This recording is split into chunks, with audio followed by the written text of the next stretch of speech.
Morning students, आज का हमारा 6th क्लास का जो कल हमने चैप्टर किया था 16 garbage in and garbage out, तो हमने इसका जो है चैप्टर जो है डिस्कस कर लिया था, ग्लांस भी डिस्कस किया था। आज हम इसके जो क्वेश्चन आंसर यहाँ पे डील करेंगे एक्सरसाइज के।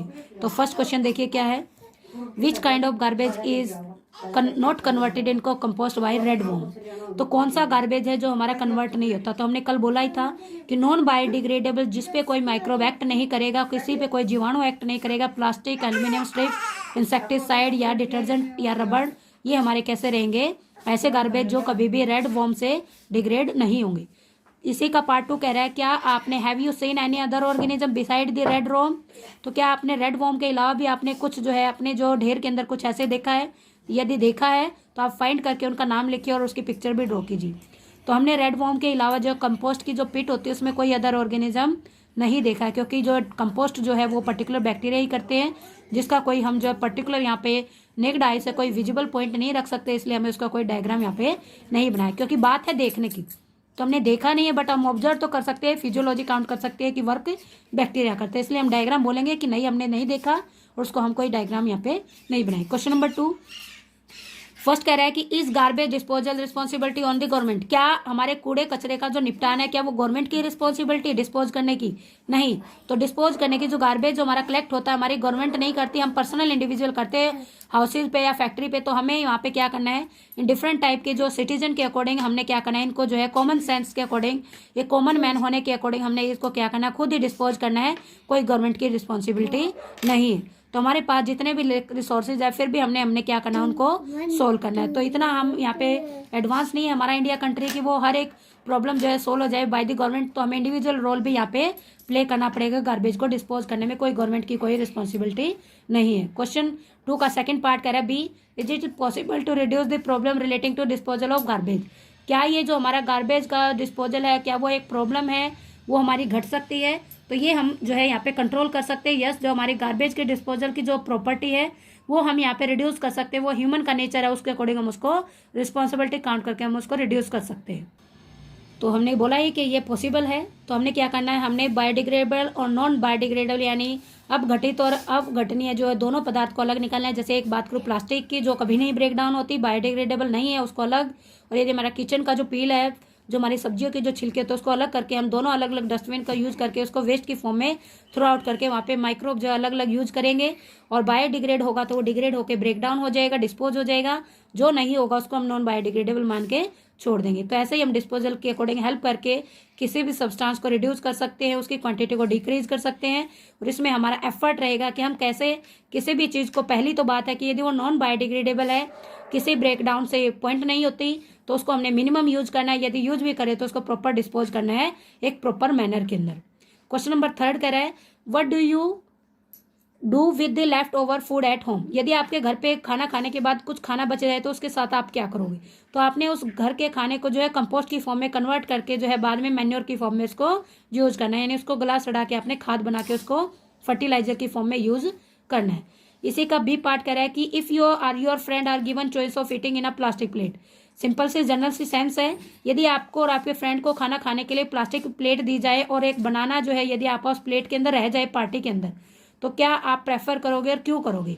तो सिंपल सी बात है कि आपने एक बनाना का जो लीफ प्लेटर है उसको आपने लेना है, क्योंकि वो माइक्रो ऑर्गेनिज्म के अकॉर्डिंग जो है डिकम्पोज हो जाता है। मीन्स क्वेश्चन की सेंस क्या कह रही है, क्या आप प्लास्टिक की प्लेट यूज करोगे या बनाना के पत्ते की जो थाली वहाँ पे बना के यूज करोगे। तो सिंपल सी बात है कि बनाना का जो पत्ता है वो डिग्रेड हो जाता है माइक्रो ऑर्गेनिज्म से और डिकम्पोज हो जाता है, जबकि प्लास्टिक की प्लेट हमारी डिकम्पोज नहीं होगी, वो एनवायरमेंट में एज इट इज पड़े रहेगी लॉन्ग टाइम तक, और उसको डिस्पोज करने में एक बड़ी प्रॉब्लम आएगी और हम वहाँ पे एनवायरमेंट को पोल्यूट कर देंगे। इसलिए हमें क्या करना है, बनाना की लीफ को यूज करना है जो इजीली कन्वर्ट हो जाए कंपोस्ट में, खाद में, और बाद में हमारी जो है फील्ड की फर्टिलिटी भी वहाँ पे इंक्रीज करे, जबकि हमारी प्लास्टिक जो एनवायरमेंट के लिए यानी खतरा हो जाएगी, पोल्यूट हो जाएगी।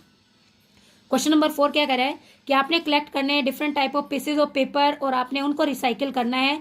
तो आपने देखना है कि डिफरेंट जो हम पेपर के पीस लेंगे उनको रिसाइकिल करेंगे, पहले तो उनसे कोई यूजफुल थिंग बनाएंगे, उसके बाद उनको जो है हमने क्या करना है, पेपर पल्प जो है हमारा डस्टबिन बनाना है, या उसमें जो है हमने ग्रेन सीलो रखना है या वेसल बनाना है, कोई भी चीज़ हम बना के उसको ड्राई थिंग के लिए हम यूज कर सकते हैं। यानी पेपर को कोई भी प्लास्टिक कवर की बजाय हम क्या करेंगे, उसको यूज करेंगे पेपर बैग की तरह।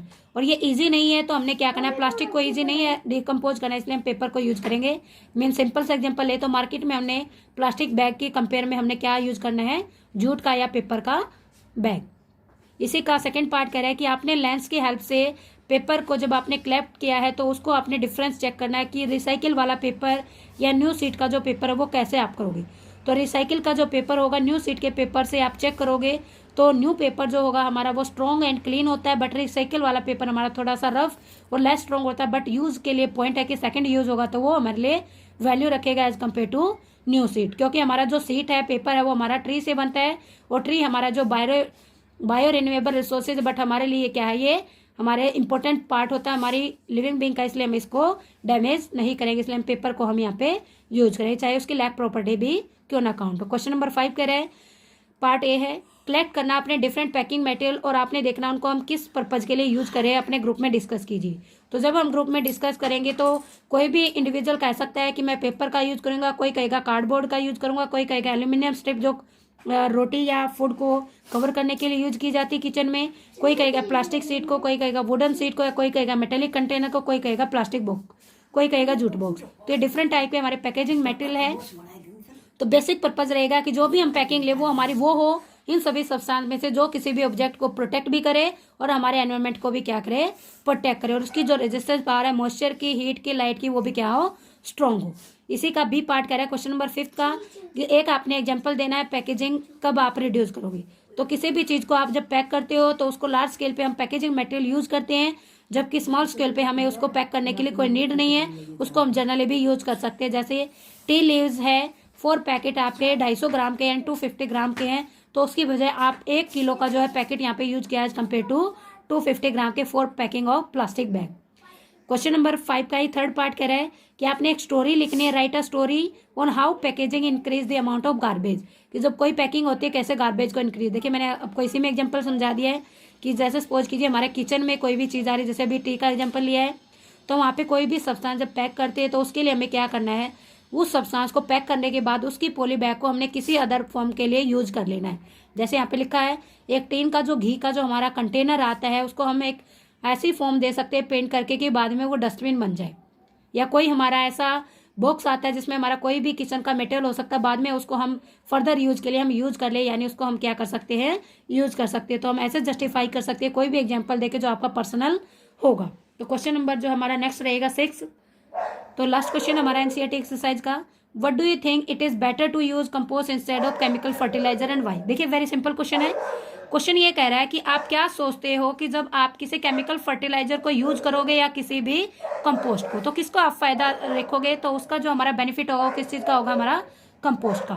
तो कंपोस्ट को हम यूज करें क्योंकि वो हमारा इको फ्रेंडली, एनवायरमेंट फ्रेंडली है, कोई एनवायरमेंट को पोल्यूट नहीं करता, सॉइल को पोल्यूट नहीं करता। जबकि केमिकल जो फर्टिलाइजर वो हमारे सोइल में इंक्रीज तो करेंगे, यील्ड को, कैपेसिटी तो बढ़ाएंगे क्रॉप की, बट कुछ टाइम के लिए जब हम उसको कंटिन्यूस यूज करेंगे तो वो हमारी एनवायरमेंट के फ्रेंडली की बजाय क्या हो जाएंगे, हमारे हार्मफुल। इसलिए हम कहेंगे कि हम एनवायरमेंट को पोल्यूट करने के बजाय सॉइल और वाटर को हम कौन सी चीजें यूज करेंगे, कंपोस्ट इंस्टेड ऑफ केमिकल, यानी केमिकल को छोड़ के हम किसको यूज करेंगे, कंपोस्ट को। तो इसलिए वर्ड कह रहा है देयरफॉर, इसलिए हम प्लेस फर्टिलाइजर की फॉर्म में किसको यूज करेंगे, मैन्योर, यानी हम खाद की फॉर्म में नहीं, हम खाद की फॉर्म में इसको यूज करेंगे। तो ये थी आज की हमारी एक्सरसाइज 6 क्लास की according to your chapter number, जो था हमारा garbage in and garbage out. तो ये हमारा जो है आज का जो वीडियो था, इसमें आप सभी क्वेश्चन को रिवाइज करेंगे, लर्न करेंगे और अपनी नोटबुक के अंदर इनको राइट भी करेंगे।